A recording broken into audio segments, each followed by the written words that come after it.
suivi à venir au château.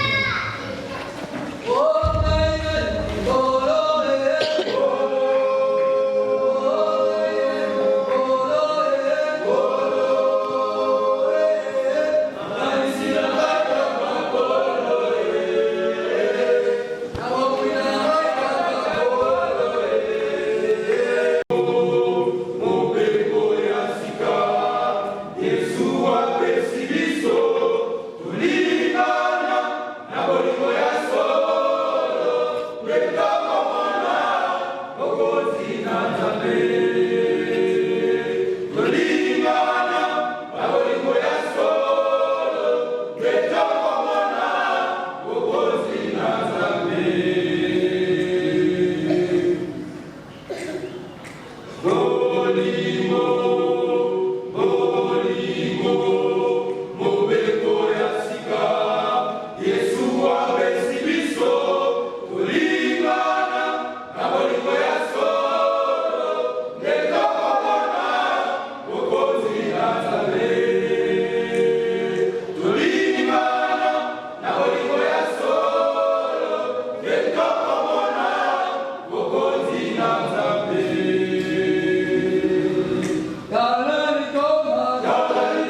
gloire au Seigneur est ainsi.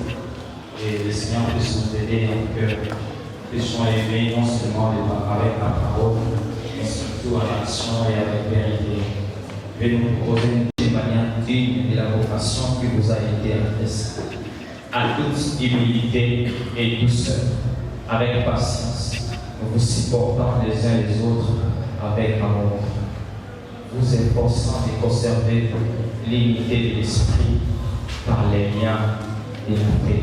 Amen. Le Seigneur puisse nous aider à mettre en pratique ce verset et ces cantiques.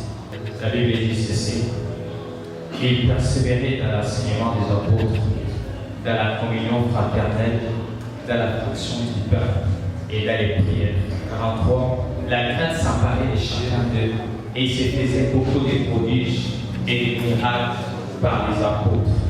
Tous ceux qui croyaient étaient dans le même lieu, ils avaient tout en commun.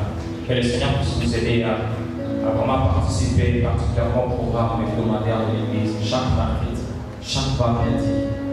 Il y en a le mercredi, ils sont aussi disponibles, ils prennent la résolution de ne pas venir. Que le Seigneur puisse nous aider vraiment à venir participer parce que là, on nous enseigne, là, nous apprenons beaucoup de choses. Et c'est comme ça que l'Église grandit. Amen. Il va appeler la chorale et pendant les temps, je vous invite à nous tenir debout. Nous allons passer un temps dans la louange et nous préparons nos offrandes également. Nous allons offrir au Seigneur dans la joie. Oui, qui nous a bénis. Et nous également bénir son œuvre. Est-ce qu'on peut se tenir debout pour louer le Seigneur?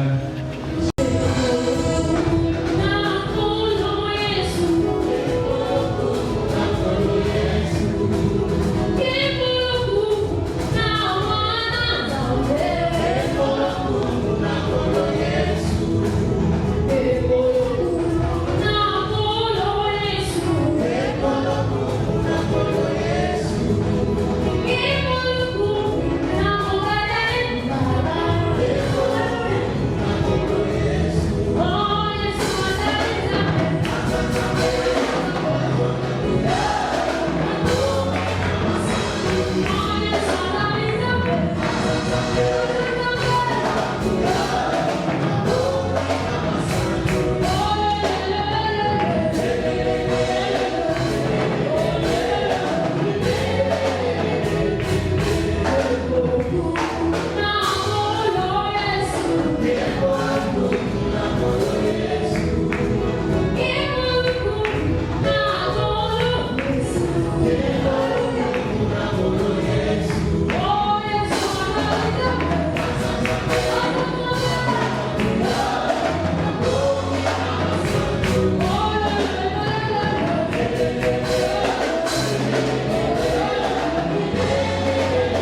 pas de toi. Il est écrit, l'homme et le maître, là également sera son serviteur. C'est notre prière de demeurer dans ta présence. Alléluia.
Aide-nous à demeurer là où tu es. Aide-nous à demeurer dans ta présence. Aide l'Église à être en accord avec toi, à être en communion avec toi. Prions le Seigneur au nom de Jésus-Christ. Alléluia.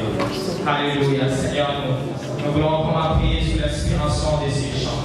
Nous voulons rester là où tu es. Il est écrit là où je suis, là sera mon serviteur. Nous voulons rester dans ta présence. Nous voulons être comme Marie. Pendant que Marthe était agitée à faire beaucoup de choses, Marie était restée à tes pieds, en train de suivre les instructions. Marie s'est contentée de la communion et de l'intimité qu'elle avait avec toi. Pardonne-nous dans cette église à privilégier la communion avec toi, à privilégier l'intimité avec toi. C'est le plus important. Il n'y a rien qui soit beaucoup plus important devant toi que notre communion, que notre intimité, que notre relation avec toi. Aide-nous à demeurer dans la vie de prière, aide-nous à demeurer dans la parole, aide-nous à demeurer dans la consécration.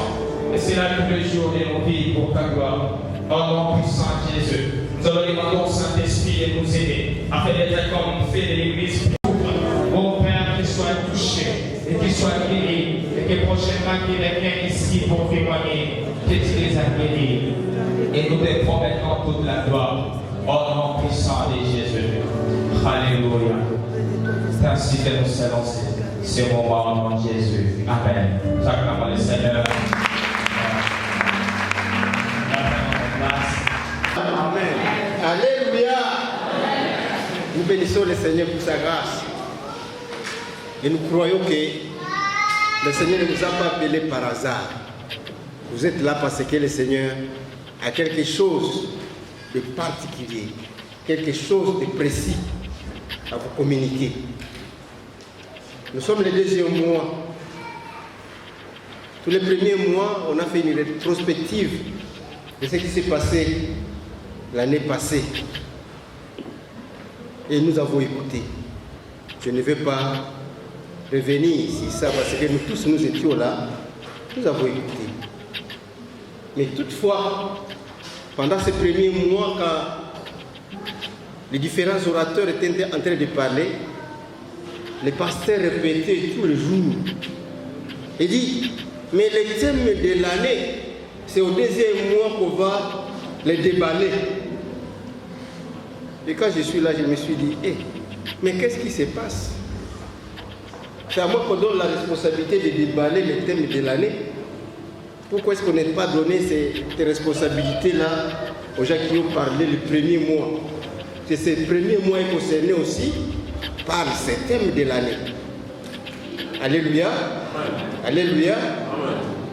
En fait, la rétrospective est importante parce qu'il faut que les gens comprennent comment était l'année passée pour saisir la profondeur de ce que nous allons dire à partir de ce mois jusqu'à la fin de l'année, à savoir l'unité fondement biblique de l'Église. Et c'est important pour nous de comprendre ce thème, mais c'est une très grande responsabilité.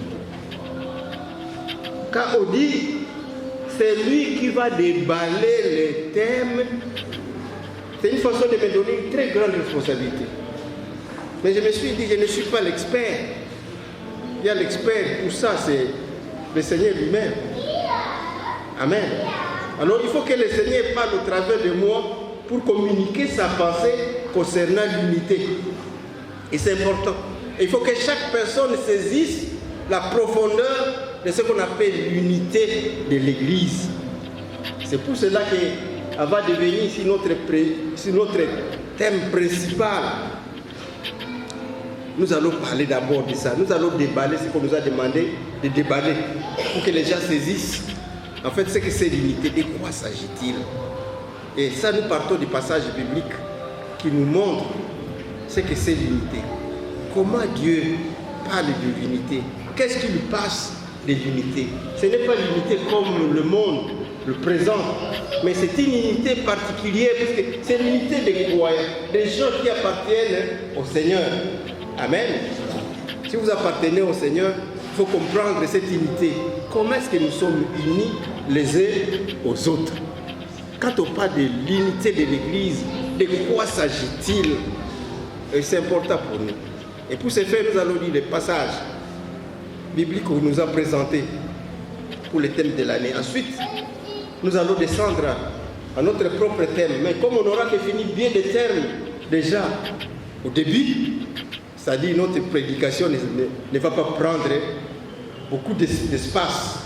Ce que nous allons prendre d'espace, c'est pour expliquer ce que c'est l'unité, ce que c'est l'Église, ce que c'est le croyant.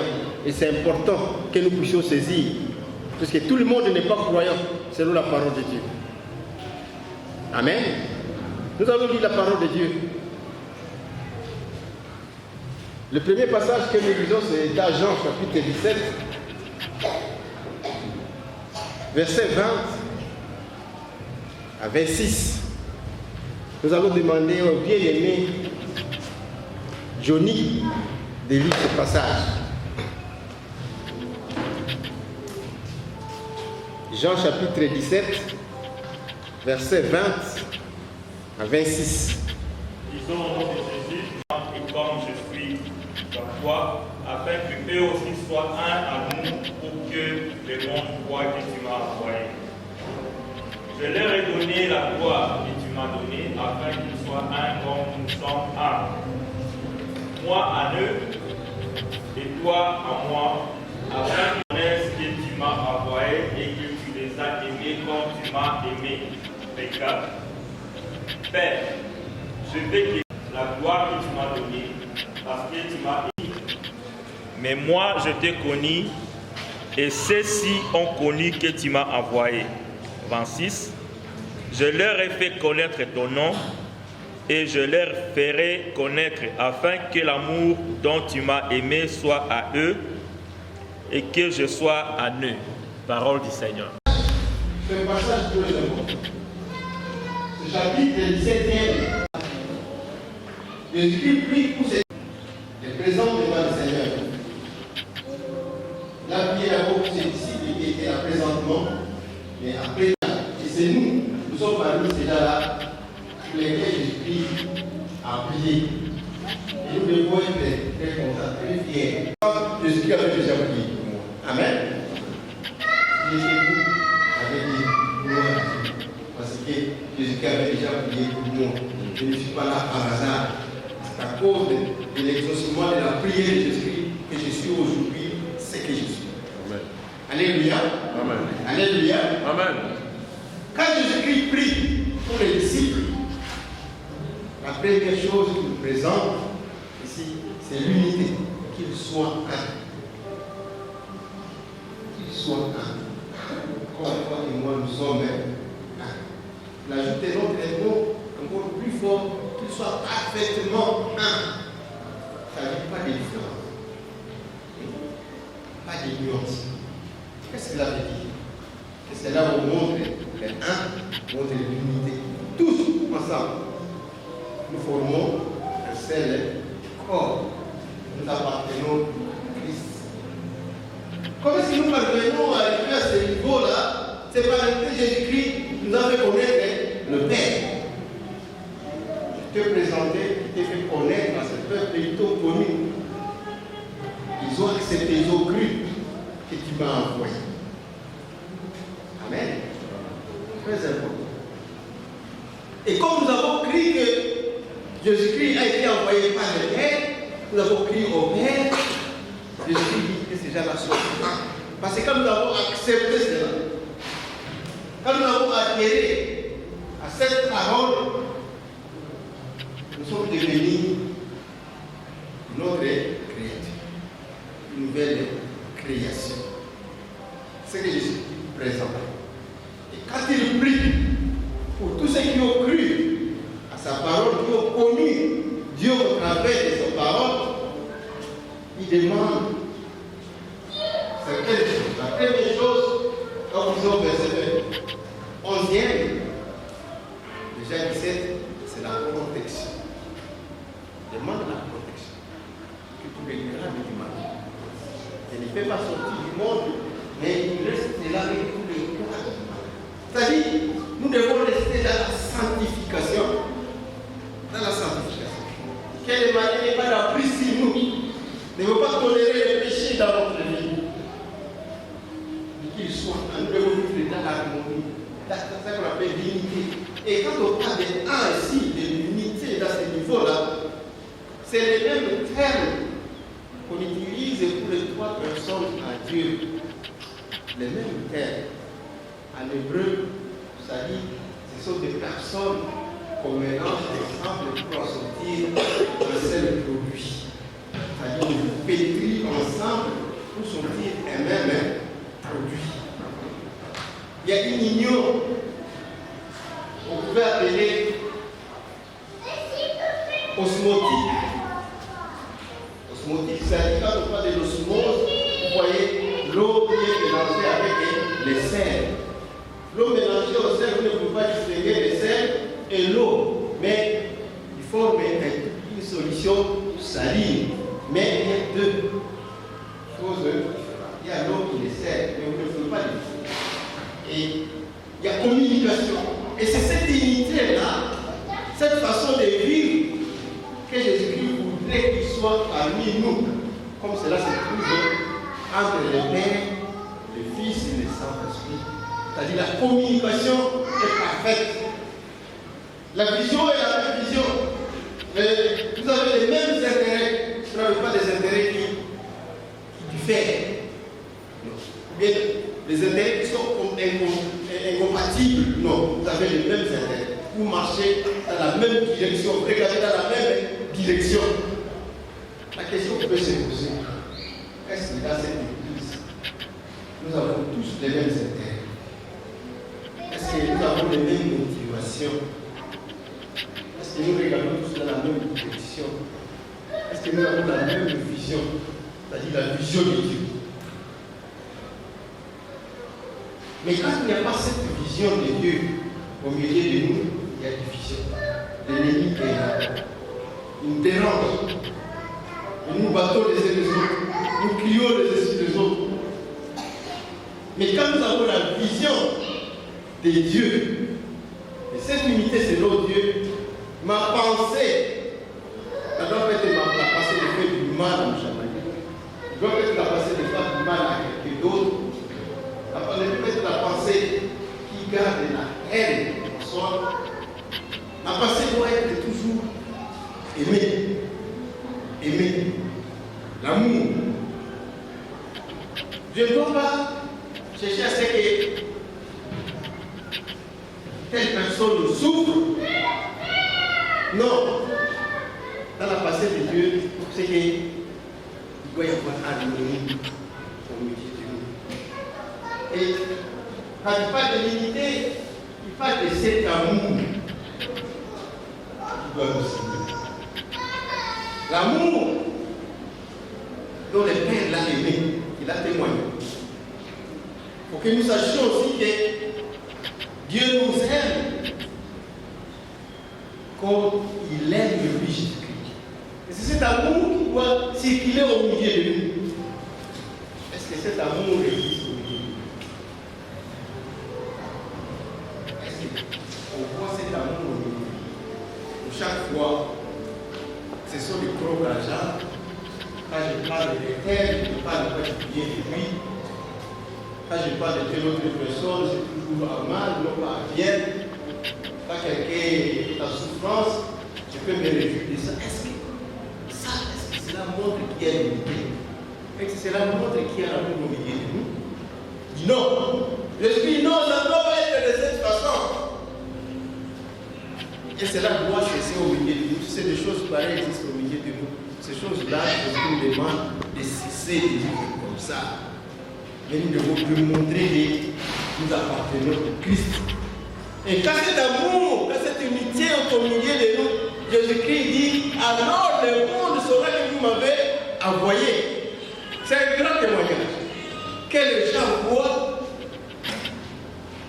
Jésus-Christ dans notre vie. Qu'ils voient cet amour, cette unité qu'il y a entre Jésus-Christ, son Père, et au milieu de nous. Directement les gens, directement convaincre, et dit Jésus-Christ est là. On l'a envoyé. Jésus-Christ est réel. Et les gens sont attirés directement vers l'Église. C'est-à-dire que l'unité de l'Église, notre unité, c'est là un entrée principale pour que les gens viennent à Christ. L'unité de l'Église fait de l'Église une église missionnaire, une église qui attire les gens, qui parle aux gens, ça que même on les prononce certaines paroles. Quand nous regardons l'église primitive, on voit clairement quand vous êtes au chapitre 2, à partir du verset 42, vous constatez que, à cause de la vie des premiers chrétiens, les chrétiens dans l'église primitive, leur façon de vivre dans l'unité, ils attiraient les gens. Chaque jour, ils s'ajoutaient à l'église des personnes qui venaient dehors, parce qu'ils voyaient Christ dans l'église, dans cette église. Et c'est d'ailleurs parce que les gens voyaient Christ dans les chrétiens qu'ils ont changé de mot disciple en chrétien. Ils ont changé parce que chrétien, ça dit ces gens-là ressemblent exactement à Christ. Ils sont comme Christ. Mais est-ce que nous ressemblons à Christ? Est-ce que quand les gens nous voient, ils voient Christ dans cette église? C'est la grande question. Je ne demande pas à quelqu'un de montrer les doigts pour dire que lui il ressemble à Christ. Ça doit être des gens de l'extérieur qui disent nous avons vu Jésus-Christ dans cette église. Nous avons vu Jésus-Christ dans cette personne. Et c'est capital. Parce que si ça ne marche pas, c'est qu'il y a un problème dans notre vie. Et l'autre élément que Jésus-Christ présente ici, il dit en fait, je vais lui donner ma gloire. À la gloire, Jésus qui a laissé sa gloire au ciel, il dit, il nous donnait sa gloire. Il dit, je vais encore leur donner cette gloire. Il faut que là où je suis, il soit là aussi. Pour qu'il contemple ma gloire. Et est-ce que Jésus-Christ peut mentir dans sa gloire? Est-ce que la prière de Jésus-Christ peut ne pas être exaucée? Lui qui dit, je sais que tu m'exauces toujours. C'est-à-dire que quand nous sommes réellement des croyants, des chrétiens, selon la parole de Dieu, cette prière de Jésus-Christ est déjà exaucée. Nous allons voir la gloire de Jésus-Christ. Nous allons contempler la gloire de Jésus-Christ. Nous serons avec lui au ciel. Alléluia. Alléluia. La question que tu dois te poser, toi-même, tu regardes à toi-même. Est-ce que moi je ferai cette gloire? Je n'ai pas besoin que tu me répondes. Puisque Jésus-Christ voit ton cœur. Et toi-même, tu vois ce qui se passe à toi. Hein? Est-ce que tu verras la gloire de Jésus-Christ? Est-ce que tu seras? Mais cette gloire-là, c'est après, c'est lors de l'enlèvement de l'Église et nous allons voir directement, nous serons avec Jésus-Christ, nous allons contempler sa gloire. Et c'est important. Mais quand nous regardons ce passage où Jésus-Christ est en train de prier pour nous, nous voyons directement ce que les souverains sacrificateurs faisaient. Les souverains sacrificateurs, c'est Jésus-Christ, c'est notre souverain sacrificateur. Puisqu'après cette prière, il va aller mourir pour nous. Et nous voyons directement le psaume 133. Dans le psaume 133 que je demanderai à M. Chamali Wadévi, celui qui connaît déjà par cœur.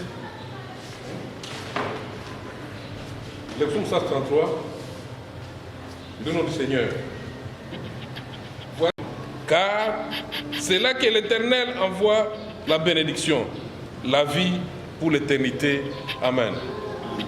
Et nous montrer ce que représente l'unité des croyants. Ici, il parle de ces juifs qui reviennent de l'exil. En fait, le psaume 133, c'est l'avant-dernier du cantique de montée. Déjà, des pèlerins sont en train de venir. Mais ils se retrouvent nombreux à Jérusalem, de toutes les tribus des enfants d'Israël. Alors, quand ils étaient partis à l'exil, ils étaient déjà séparés en deux groupes. Mais ils reviennent tous à Jérusalem. Mais c'est là qu'il entend ces cantiques. Il est heureux, il est bien agréable de demeurer ensemble. Il montre quelle joie anime ces gens. Il présente des métaphores. Excusez-moi. La première métaphore, c'est avec l'huile de consécration. C'est la tête du souverain sacrificateur Aaron. Cette huile-là ne reste pas seulement sur la tête, mais ça sur la barbe, jusque dans les habits. Et nous savons que le souverain sacrificateur portait sur lui, son pectoral, le nom de 12 tribus d'Israël. C'est-à-dire, en fait, avec lui, avec ses prières, prier pour toutes les tribus d'Israël. Et c'est parfait. Il ne reste pas seulement si le souverain sacrificateur, il exale le parfait. Déjà des alentours, ils sentent c'est beau, parfait. Ils viennent. Ils voient que c'est bon. En fait, cette unité montre la bonté de Dieu envers nous. Il montre combien l'unité est quelque chose de très important. Très important. Et la deuxième métaphore, il montre avec la rosée. La rosée descend sur les monts Hermon. Les monts Hermon se trouvent au nord, sur la côte. Et c'est le plus haut sommet en Israël. Et cette rosée va descendre sur les montagnes de Sion, dans la ville de Jérusalem. Mais quand on passe à la rosée, c'est une image aussi du Saint-Esprit comme lui. Mais cette rosée, quand elle descend, c'est pour fertiliser le sol, pour rafraîchir le sol, alors que les montagnes de Jérusalem sont arides. Maintenant, cette rosée-là va fertiliser. Quand on voit la fertilisation, on voit la vie. Quand on voit l'aridité, on voit la mort. Quand il n'y a pas d'eau, les plantes sèchent et meurent. Mais quand on a l'eau, qu'est-ce qu'on a? On voit les plantes qui montent. C'est la bénédiction. Les gens vont récolter. Alors, quand il y a l'unité des enfants de Dieu, là se trouve aussi la bénédiction de Dieu. C'est là où le Saint-Esprit demeure. C'est là où se trouve aussi la vie. C'est là où on parle de la vie pour l'éternité. Car dans cette église, il n'y a pas d'unité. L'église est morte. Elle est en train de tendre à sa mort totale. Quand il y a une division dans l'église, il n'y a pas d'unité. C'est-à-dire l'église est en train de mourir. Alléluia. Alléluia. Amen. Quand il y a une unité au milieu de nous là, c'est-à-dire la mort est entrée. Et cette mort entre comment? Parce que dans une église comme celle-ci, une église locale, il y a des gens qui appartiennent réellement au Seigneur et des gens qui n'appartiennent pas aussi au Seigneur. Les gens qui n'appartiennent pas au Seigneur sont agités par les démons et ces démons-là agitent toute l'église et il y a la bagaille dans l'église. Alors si les enfants de Dieu qui sont dans l'église ne comprennent pas, ne font pas attention, ils ne se mettent pas à genoux, le diable ici et dérange toute l'église et les gens commencent à partir. Et l'église commence à mourir. Savez-vous qu'il y a des églises qui existent, mais pour lesquelles Dieu ne compte pas que ce soit une église. Il y a des églises comme ça, il y en a. Mais Dieu ne compte pas ça comme église. Tout simplement parce que l'Esprit de Dieu n'est pas là. Parce qu'il n'y a pas d'unité, il n'y a que des troubles. Quand les gens s'asseyent côte à côte, l'autre est en train de dire dans son cœur que c'est une saveur. Quand elle est malade, l'autre est en train de dire qu'il meurt au lieu de prier. Et tu vas attendre quelques personnes qui disent en lui, Azoui. Vous avez déjà entendu ces mots-là. Ici, il y a quelqu'un ça. Azoui. Parce qu'il voit l'autre se trouve dans une situation difficile. Quand cela arrive dans l'église, c'est-à-dire l'église est en train de mourir. Alléluia. Alléluia. Il ne faut pas que cela soit dans l'église. Dans une église vivante, une église où il y a unité, les gens se soucient les uns des autres. Quand mon frère a un problème, je dois aller vers mon frère pour voir comment résoudre le problème. Quand mon frère marche sur mon pied, il me fait mal, il me fait mal. Pardon mon frère. Et là, le problème s'arrange et nous continuons la route ensemble. Mais quand les gens disent, je ne peux plus aller dans cette église parce qu'il y a ceci, je ne peux pas faire ça, c'est-à-dire la mort est en train. Dans une église où il y a l'unité, nous devons voir où est mon frère tel, où est mon frère tel, où est mon frère tel. Nous devons regarder ça. Quand quelqu'un fait des dimanches, 3 dimanches sans arriver, il doit y avoir nécessairement des gens qui doivent se déplacer. Tel frère n'est pas là. Il ne téléphone même pas. Nous l'avons téléphoné, nous n'avons pas. Attends, il faut aller voir. Mais si nous restons passifs, ne faisons rien, c'est que l'unité est en train de mourir. Nous devons faire attention à ça. Et c'est important. Mais comment on arrive à cette unité? Comme le dit dans Galates, chapitre 3, versets 26 à 29. Je vais demander à Dieu merci de lire ce passage. Lisons dans Galates, chapitre 3. Galates, chapitre 3, versets 26 à 29. Christ. Vous tous qui avez été baptisés en Christ, vous avez revêtu Christ. Il n'y a plus ni juif, ni grec, il n'y a plus ni esclave, ni libre. Il n'y a plus ni homme, ni femme, car tous vous êtes un en Jésus-Christ. Et si vous êtes en Christ, vous êtes donc la postérité d'Abraham, héritier selon la promesse. Amen. Il y a quelque chose de très important, de très fort dans ce passage. En Christ. Il y a des choses qu'il faut comprendre à être baptisé en Christ. La première chose, nous avons accepté le Seigneur comme Seigneur et Sauveur. Et nous sommes sauvés par la foi. Nous devenons enfants de Dieu par la foi. Et là, nous sommes baptisés directement sans l'Esprit. Le deuxième aspect qu'il faut voir, c'est le baptême d'eau. Nous allons témoigner notre foi en Christ en passant par les eaux du baptême. Et quand on baptise une personne, on dit, nous mourons avec Christ, nous ressuscitons avec lui. C'est-à-dire en fait, quand nous ne sommes pas les baptêmes en Christ, nous répétons Christ tel qu'on vient de le dire. Quand nous répétons Christ, en principe, quand Dieu nous voit, il ne voit plus mal-aimé comme il était dans la nature du premier Adam, mais il voit Jésus-Christ. Parce que tous nous ressemblons à Christ. Amen. Ça c'est important. Nous ressemblons à Christ.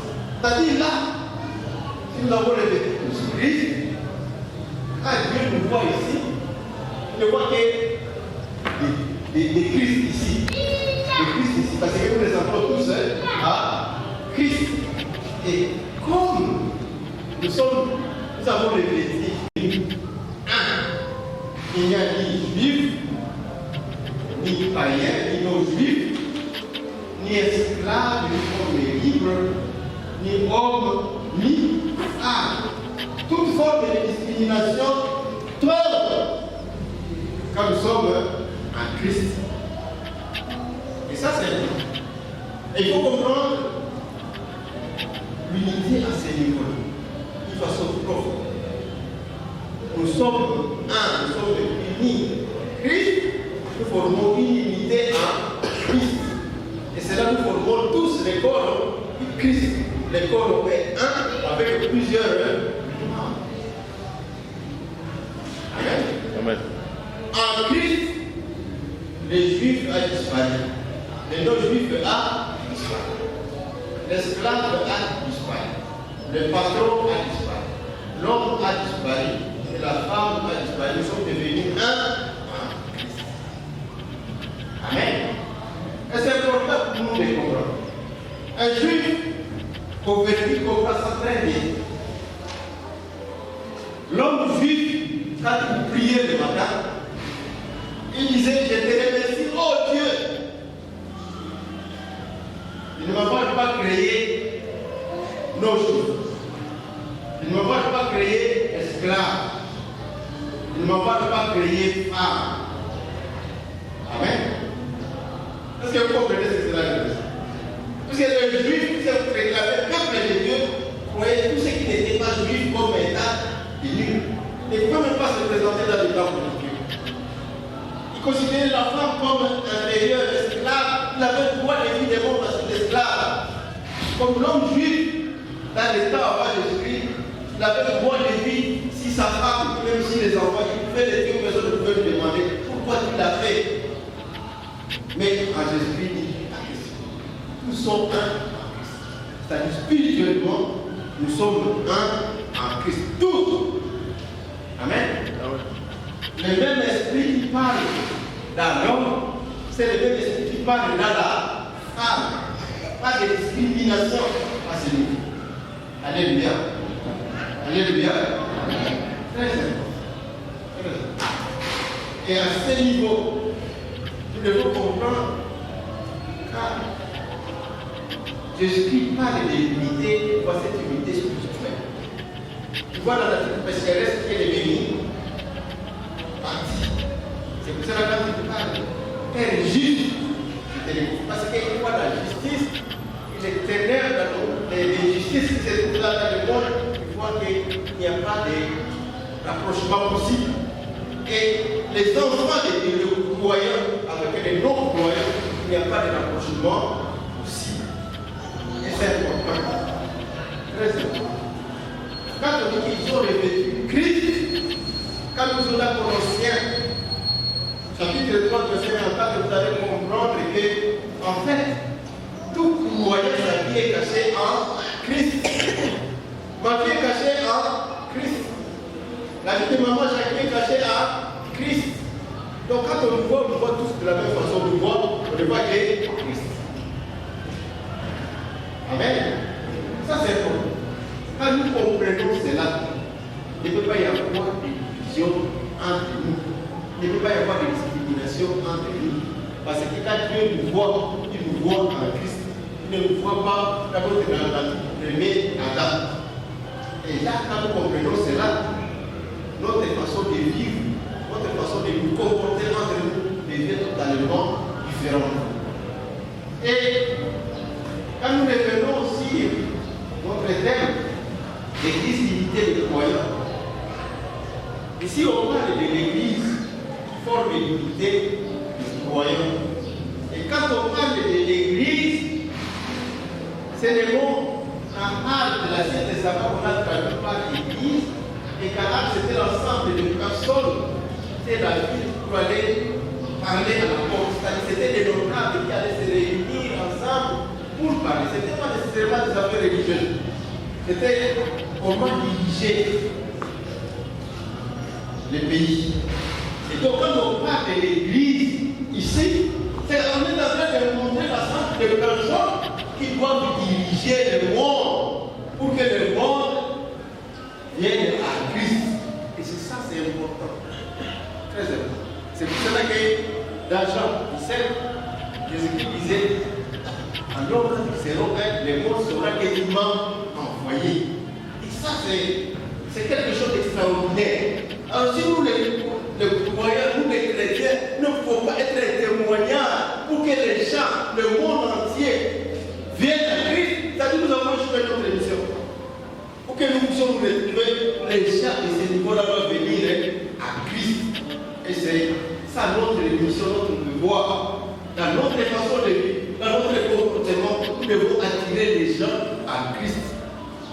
Et dans Romains, chapitre 12, verset 3 à 5, Paul dit en train de dire attention, ne soyez pas orgueilleux pour quoi que ce soit, mais agissez selon la mesure de foi que le Seigneur nous a donnée.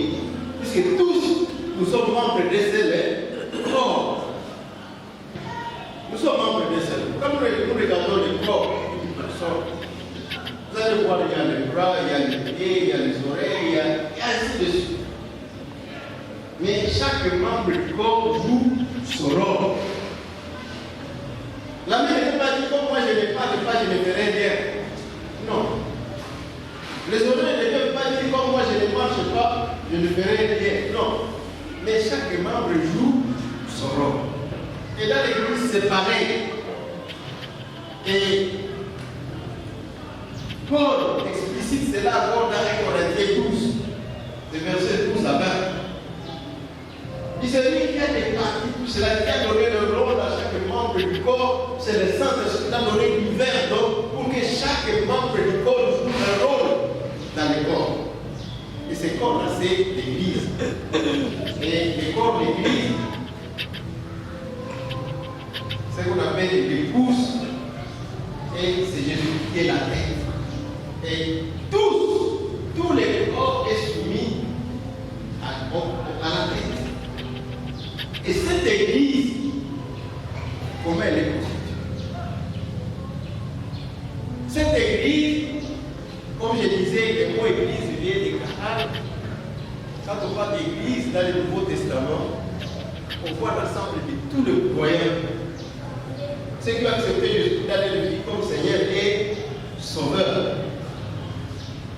Et cette église qu'on appelle aussi épouse de Christ est formée de plusieurs personnes.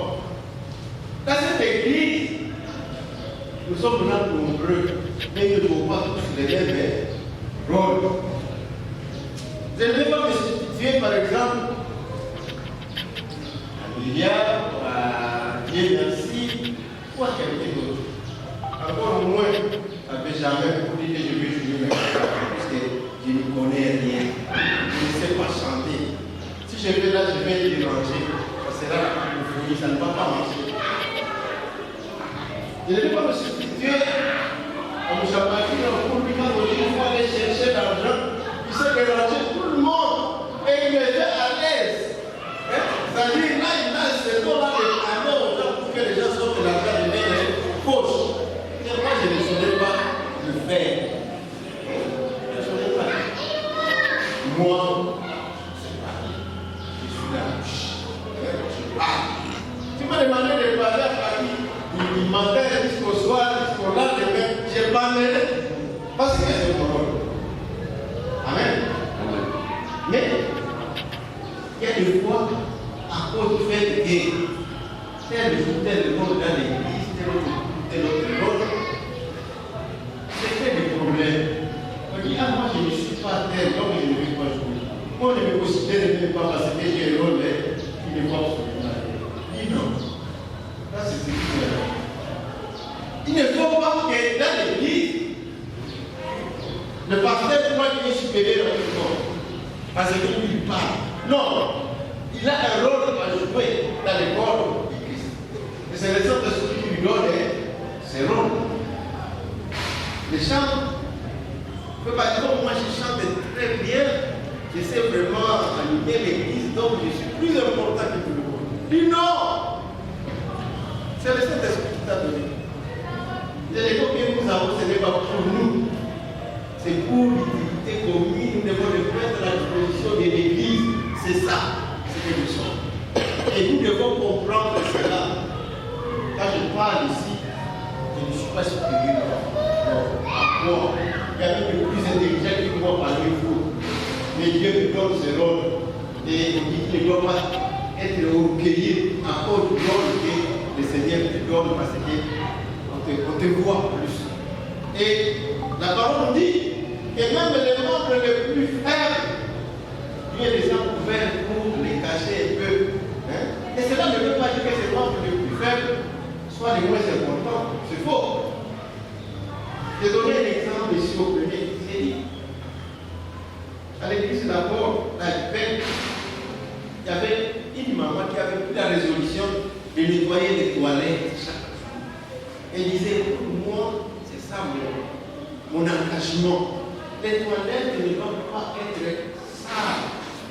Et chaque matin, elle venait à l'église avant tout le monde. Quand les gens venaient, les toilettes étaient propres. Et elle était l'église après tout le monde, après avoir nettoyé encore les toilettes. Bon.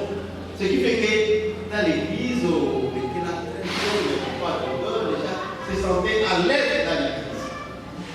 Alléluia. Alléluia. Mais un jour, cette maman-là est tombée malade. Et quand elle est tombée malade, elle est restée à la maison habitée pendant pratiquement un mois. La première semaine, on n'a pas remarqué tellement. Mais la deuxième semaine, on a commencé à voir qu'il y a quelque chose qui cloche. Et la troisième semaine, c'était pratiquement maintenant. Parce qu'il n'y avait personne pour nettoyer les toilettes. Et les gens commençaient à dire, comment est-ce qu'on peut venir là, c'est toujours attendre de dégager des mauvaises odeurs. Plusieurs personnes, quand elles entraient directement, elles rentraient, je ne peux pas tenir ici. Et vous vous rendez compte? À ce moment-là, les gens commençaient à dire, qu'est-ce qui ne va pas? Les pasteurs principaux ont dit, qu'est-ce qui ne va pas? On a fait des investigations, on a dit, mais la maman qui s'occupe des toilettes ne vient plus. Mais ça, c'est pas qu'on s'est rendu compte qu'il y a une personne qui manque. Et vous me suivez? Vous me suivez? Et alors, on va peut-être aller la chercher. On a demandé qui connaît son adresse. Plusieurs personnes ne connaissaient pas l'adresse de cette maman. Finalement, on a trouvé une personne ici. Ah, je connais là où elle vient. On est parti là. L'équipe pastorale est partie. Là, trouvé cette maman-là qui essayer de faire des meilleurs pères, elle était à l'extérieur. Et quand cette maman a vu l'équipe pastorale arriver, elle s'est mise à gérer. Ah, Seigneur, je vois que tu me connais. Aujourd'hui, tu es venu me visiter à la maison. Parce qu'elle a vu les sécurités de Dieu venir la voir à la maison. Vous comprenez que la plupart des temps, Nous nous soucions d'aller voir telle personne parce que c'est une personne à vue, mais les autres on les regarde, on croit qu'ils n'ont pas encore le temps. Mais quand cette maman n'était pas là, est-ce que les pasteurs jouaient bien son rôle? Est-ce que les choristes chantaient correctement? Est-ce que tout le monde était à l'aise là-bas? Non! Tout simplement parce qu'il y a un membre du corps qui était malade. Et tout le monde a senti qu'il y avait un problème. Prenons notre corps. Nous avons les yeux, nous avons les oreilles, nous avons les pieds, ainsi de suite. Il y a d'autres membres. Souvent, on n'ose même pas les citer. Prenons par exemple quel membre qui fait que notre corps soit dégagé tout le temps, c'est ferme. Ils disent, pour moi, je me considère, donc moi, je ne vais plus jouer ce rôle.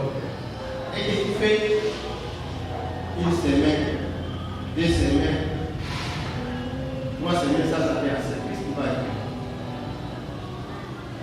Il y a des médecins. Qu'est-ce qui va arriver? Cette constipation va t'amener à quoi?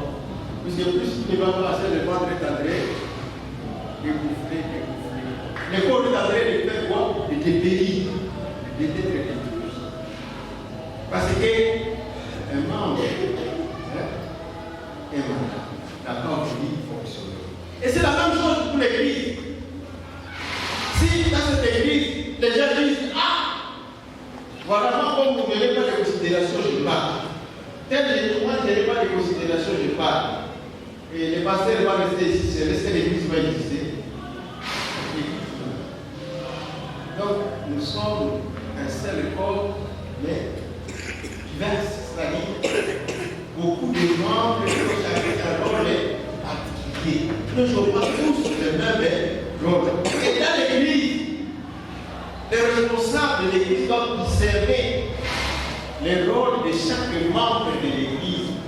C'est-à-dire voir les dons des membres de l'église et donner des responsabilités selon les dons de chaque personne. Celui qui a les dons de la prédication, c'est celui-là qu'on doit proclamer pour la prédication. Celui qui a le rôle de chanter, il doit chanter. Celui qui a le rôle d'aller chercher l'argent, il doit aller. Celui qui a le rôle, il doit faire ce rôle. À ce moment-là, il y aura l'harmonie dans l'église. Personne ne va envier l'autre. Nous tous, nous serons très contents. Il y aura l'harmonie parce que nous allons nous visiter les uns des autres. Nous allons voir les besoins des uns des autres. Nous allons voir nous envier les uns des autres. Et à ce moment, l'ennemi n'aura pas de place au milieu de nous.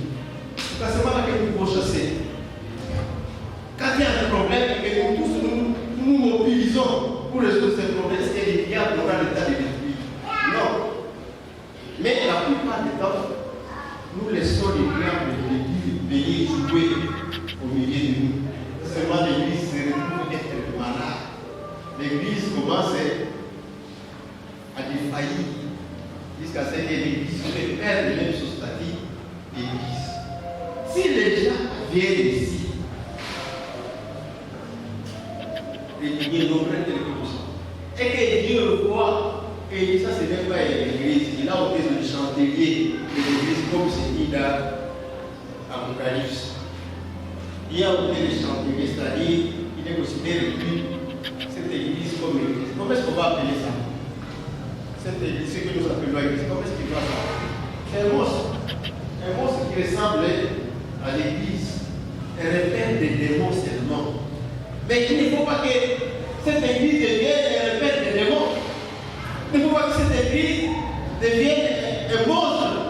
Mais il faut que Dieu considère ça c'est l'église. Ça c'est cette église que j'aime. Quand le Seigneur le voit, il dit oui. À cause de cette église, le monde sait que Jésus-Christ est avec nous. À cause de cette église, le monde est en train de se soumettre à Dieu. Nous devons diriger le monde. Amen.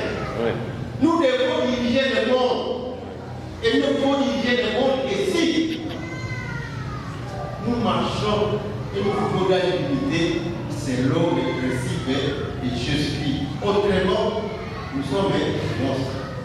Amen. Qu'est-ce que vous pouvez nous avouer? Nous avons dit que Jésus a prié pour que l'Église soit une. C'est-à-dire que tous les membres soient un. Il a prié pour l'unité de l'Église. Et pour qu'il y ait l'unité, il faut nécessairement que les gens connaissent la parole de Dieu, qu'ils connaissent Dieu, qu'ils vivent dans la crainte de Dieu, qu'ils ne tolèrent pas les péchés dans leur vie. Et pour que les gens vivent dans l'unité, il faut qu'il y ait l'amour dans cette Église, qu'il n'y ait pas de discrimination dans cette Église. Il faut que dans cette Église, chaque membre joue son rôle en tant que membre du corps. Dans cette Église, comme Jésus a prié certainement, tous les membres de cette Église verront la gloire. Et le diable ne peut pas avoir de pouvoir sur cette Église, comme Jésus a dit. Même les portes de l'enfer ne prévaudront jamais contre l'Église. Et ça, si nous vivons selon les principes de Jésus, même le diable peut faire sa campagne, rassembler tous les démons, rassembler tous les sorciers du monde pour venir détruire l'Église. Mais si nous vivons dans l'unité selon les principes de Jésus, le diable échouera certainement. Amen. Nous allons. Je ne demande pas de nous lever pour dire moi je prends l'engagement, mais c'est tout le monde. Nous devons regarder à nous-mêmes, rentrer à nous-mêmes. Est-ce que les motivations rencontrent les principes de Jésus? Est-ce que ma façon de vivre avec mon frère et ma soeur, est-ce que cela rencontre les motivations de Jésus? Est-ce que quand le frère a un problème avec moi, c'est le même secret pour lui dire pardonne-moi, je t'ai blessé? Est-ce que je pardonne à un frère facilement ou je garde tranquille? Si nous vivons dans cette situation, il n'y a pas d'unité. Nous sommes en train de diviser, de nous détruire. Mais nous devons revenir à nous-mêmes et vivre selon les principes. Prions. Seigneur, te bénissons pour ta grâce. Te bénissons pour tes mots. Te bénissons parce que tu es l'homme de Dieu. Depuis qu'il règne. Et qui contrôle toutes choses. Mais Seigneur, parce que tu es tout là à nous parler. Et comme Jésus nous l'a dit, il sera toujours là pour nous parler par le Saint-Esprit, pour que nous connaissions les Pères et ses principes, et pour que nous marchions sur les principes. Merci pour ta grâce. Merci d'avoir parlé à nos cœurs. Parce que quand au Saint-Esprit, cette parole soit sémée dans nos cœurs. Et cette parole gère bon de fruits. Des fruits qui demeurent. Afin que les mondes sachent réellement que tu as envoyé Jésus, mais que Jésus nous a envoyé. Afin que Seigneur, cette Église puisse conduire, puisse gérer le monde. Ils n'ont pas de gérer, les mondes de gérer notre Église. Mais c'est ta grâce. Seigneur, fait que chacun d'entre nous puisse se retrouve qu'il représente Jésus et qu'il attire déjà Jésus. Sois jamais élevé dans notre vie. Au nom de Jésus. Amen.